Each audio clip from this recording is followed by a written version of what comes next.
Нека да видим какво ще направи моята котка, ако й дам едно половин парче салам и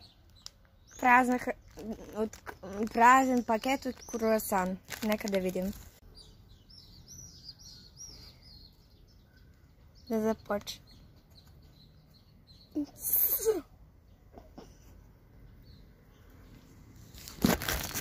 Чакай, къде? Аха, ето.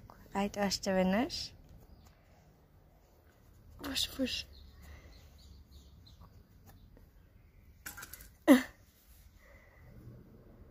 Бай, там отивай да го ядеш. Чао.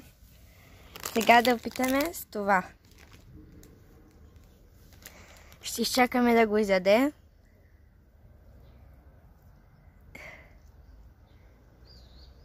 Тя, между другото, много харесва салам да я давам.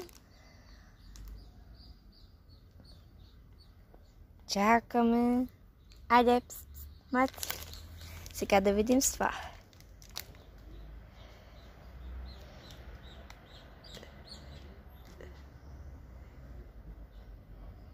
Трябва да го подуши и ще разбере, че не е ядене за нея.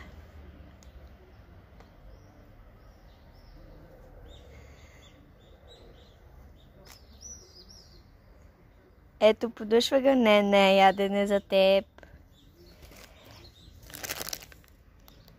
Добре, сега. Чао от мен!